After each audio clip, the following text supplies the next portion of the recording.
Welcome back to Anointed Lady TV, my good people. Welcome back to your number one channel for legit news on politics and many other cocoa with the sub for our green country. So we be Nigeria. And once again, me don't come with breaking news, me don't come with updates. Me get a report for my table like this way I need share give the general public. And this informate my good people. Now about the things and things where they play for inside Rivers State. And the cocoa now be say the sole administrator of Rivers State will be retired Admiral Ibok et Ibas wey our President Bola Ahmed Tinubu appoint after he don cook suspension give the Rivers State governor and other democratically elected officials of Rivers State. The sole administrator now don come outside come drop announcement say preparations now don dey on the way for Rivers State 2025 budget. Sir Ibas now dey yarn this one on Thursday wey be the 3rd day of April for inside this year 2025. And the sole administrator dropped this informate so as they host a delegation from the Rivers State National Assembly caucus led by Senator Barinada Impigi. And all these levels, my good people, they happen for the Rivers State government house we plaster for inside the capital city, Port Harcourt. And no be lie, this announcement so they come after the suspension of Governor Siminalayi Fubara plus his deputy will be Ngozi Odo and all the members of the Rivers State House of Assembly. And this suspension they come after our President Bola Ahmed Tinubu plaster a state of emergency for inside Rivers State. And as in plaster state of emergency, our President Bola Ahmed Tinubu can appoint the retired Vice Admiral Ibok et Ibas as the sole administrator of Rivers State. Now, the purpose of this man sitting in governance, as I say, making the oversee Rivers State for the initial 6 months period women chop suspension. Now, back to the cuckoo of the hour. Now, the interesting part of this informate be say, before the suspension drop, the Fubara-led administration be they try to present the 2025 budget, but the now suspended State House of Assembly then block the process. This man tried on many occasions to present the budget give the Rivers State House of Assembly and his efforts so they in line with the Supreme Court ruling. But the Rivers State House of Assembly now we don't chop suspension then frustrate all the efforts of Sasim Fubara. And now he shock many people for inside the nation Nigeria, especially men who dey for inside Rivers State. Say the retired Vice Admiral Ibok et Ibas will be sole administrator of Rivers State now don plaster announcement. And now the yarns say sake of the verdict of Supreme Court on the Rivers State budget, sake of say Supreme Court now don drop ruling, and in that their ruling they condemn the 2025 budget wey Sasim Fubara been present. And no be lie, Sasim Fubara be don present the budget give his lawyer list for the Rivers State House of Assembly, and that's now before Supreme Court can drop ruling. Said now the Martin Amewule led assembly now be the legitimate Rivers State House of Assembly. And based on that ruling, it no get as a 1B. Sasim Fubara Congress to represent that same budget to the Rivers State House of Assembly led by Speaker Martin Amewule. But aeroplane can't jam all the efforts until men can't chop suspension for inside Rivers State. And now the sole administrator the yarn says sake of the Supreme Court ruling, sake of the Supreme Court verdict, men now don't do the needful. Men now don't draft, men now don't organize a new appropriation bill where they reflect the commitment of the government to social services and economic development. The sole administrator now where they appointed to take over governance for inside Rivers State now don dey cook up his own 2025 budget for Rivers State. And Oga Ibas constantly yarn say he has been very much resolute to the man they try him best since he entered office as the sole administrator of the state. In they try to restore law, in they try to restore order, and in they do am with the support from the security agencies them. And in they believe say the initiatives now when don't plaster the things and things when don't do as sole administrator of Rivers State, it don't they work already. Instead like this now they don't create environment where wahala no dey at all. Everybody now don't they safe and they don't they valued.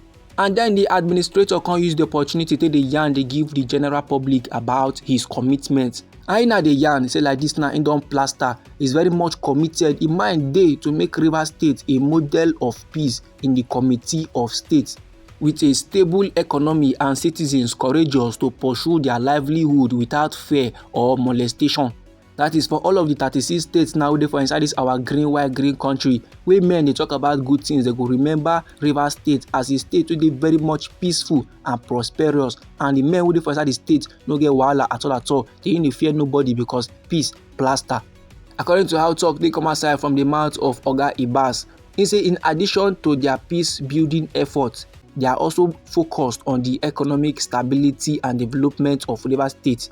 And since the Supreme Court verdict on the Rivers State 2025 budget, dem now don act swiftly and decided to put together a new budget wey go reflect their commitment to healthcare, education, social services and continued infrastructural development. And e come still dey yarn say men don work diligently to ensure that the process is very much transparent, the process is very much inclusive, and most especially the process dey very much expedited. E say their goal na to make sure say dem no lose any more time in making the necessary investment wey go last improve the lives of Rivers State citizens. And finally, the sole administrator come still dey yarn say the budget so wey dem don almost finalize dey focus on creating job opportunities and investing in key sectors such as agriculture, infrastructure and technology.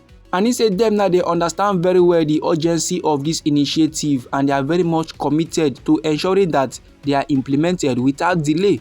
Now, after the sole administrator don yarn all these levels finish, he now come still dey yarn dey give the Rivers State National Assembly caucus say for them to achieve this level, so for them to get the task done, the support of the legislators is very much required as key representatives of the Rivers State in the National Assembly. According to how the talk take come aside from him mouth, he said their partnership is very much critical to the success in ensuring that Rivers State remains on the path of progress and enduring peace for future generations. And he said beyond security, they don prioritize community engagement as a central part of their strategy. He said dialogue, reconciliation and inclusivity has been the key to building trust among their people, and they are very much determined to strengthen the bond of unity for inside Rivers State and to foster an environment where every citizen dey feel very much valued, an environment where men go dey respect the citizens and men go dey lis ten to wetin the citizens get to talk. He said together now they are making strides in ensuring that peace become a permanent feature for inside Rivers State. After the administrator wey Oga Impasse now don yarn every level, after he don talk everything wey he need to talk, Senator Biggie now come dey talk on behalf of the delegation. He now come dey commend Oga Impasse wey be sole administrator of Rivers State, and he dey give am accolade sake of his effort so far, and he come dey pledge their support to the initiative wey dey aimed at restoring stability and development for inside Rivers State. And the men wey dey for this delegation so dey include Senator Allwell Onyeso, he na the majority leader of the House of Representatives, plus Kingsley Chinda, plus Dunamene Deko, plus Solomon Bob, plus Cyril Godwin Hart, plus Blessing Amadi, plus Felix Wike, plus Kelechi Nwogo and Victor Obuzo. And this my good people, now the information I wan share give the general public. Now anyhow the matter be you for body, or if you be say you get contribution about this very particular topic, so no let anybody or anything stop you. Feel free make you drop am inside our comment section. Once again, now we be Anointed Lady TV, and our hobby now to dey give una legit news on politics and many other koko wey dey sup for inside this our green white green country, so we be Nigeria. And if you be say you gbadu this update and you go like to dey receive more, then sharply make you subscribe to Anointed Lady TV, and don't forget to put on the notification bell so that as we dey bring more news dey come your side, now you go first receive the update and you go even get am sharp. Now me dey come back with more updates, with more reports and informate for you my good people. Try make you no go anywhere.